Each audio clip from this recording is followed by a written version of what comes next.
7 August 2024 रोजी सकाळपासूनच अमरावतीच्या झोन क्रमांक 2 आणि झोन क्रमांक 3 मध्ये स्वच्छता ड्राईव्ह संपूर्ण परिसरात राबवला जाणार आहे. तसेच हा संपूर्ण परिसर अतिक्रमणमुक्त करण्यात येणार आहे. सकाळी 8 वाजतापासूनच ही मोहीम सुरू होणार असल्याचं उपायुक्त माधुरी मडावी म्हणाल्या. झोन क्रमांक 2 व झोन क्रमांक 3च्या अधिकाऱ्यांशी चर्चा करून या संदर्भात निर्णय घेण्यात आला.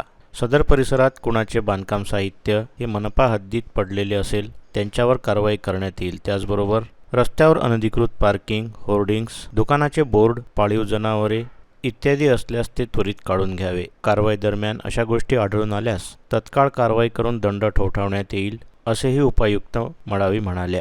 अमरावतीकर सर्व जनतेला जाहीर आवाहन करते की उद्या दिनांक 7 ऑगस्ट 2024 पासून आम्ही झोन क्रमांक 2 आणि झोन क्रमांक 3 मध्ये स्वच्छतेचं स्पेशल ड्राईव्ह घेणार आहोत.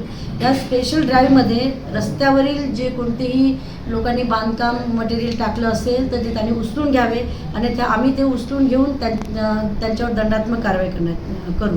तसेच समजा ज्यांनी कोणी नाल्यांवर अतिक्रमण केलं असेल किंवा नाल्यांवर कोणते साहित्य ठेवलेले असतील तर ते साहित्य त्यांनी काढून घ्यायचे आणि अतिक्रमणसुद्धा काढून घ्यायचं, अन्यथा त्यांच्यावर सुद्धा आपण कारवाई करण्यात येईल. रस्त्यावर कोणी जनावर बांधले असतील आणि बांधून त्यांनी शेण आणि मलमूत्राच्या द्वारे अस्वच्छता केली असेल तर ती पण स्वच्छता त्यांनी पूर्णपणे स्वच्छ करून घ्यायची आणि रस्त्यावर बांधलेले जनावरं ती योग्य ठिकाणी, ज्या ठिकाणी नगरपालिकेने मनपाने परवानगी दिलेली आहे त्या ठिकाणी बांधावी, अन्यथा त्यांच्यावर सुद्धा दंडात्मक कारवाई करण्यात येईल.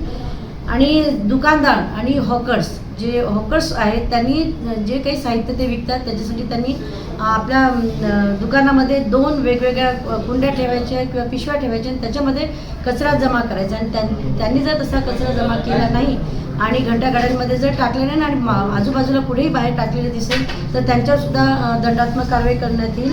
आणि दुकानदारांनी कोणते आपले स्वतःचे बोर्ड्स रस्त्यावर लावले असेल किंवा कोणतेही शेड पुढे आणला असेल आणि त्याद्वारे अतिक्रमण केलं असेल तर ते अतिक्रमणसुद्धा काढून त्यांच्यावर दंडात्मक कारवाई करण्यात येईल. आमचा हे स्वच्छता ड्राईव्हच्या मागचा हाच उद्देश आहे की संपूर्ण शहर टोटल क्लीन करायचे. त्याच्यासाठी सगळ्या नागरिकांची मदत किंवा त्यांचं सहकार्य खूप आवश्यक आहे आणि त्याच्यामध्ये जर कोणी अडथळा निर्माण करत असेल आणि स्वच्छता करताना त्रास देत असतील तर मग त्यांच्यावर आम्ही दंडात्मक कारवाई करू.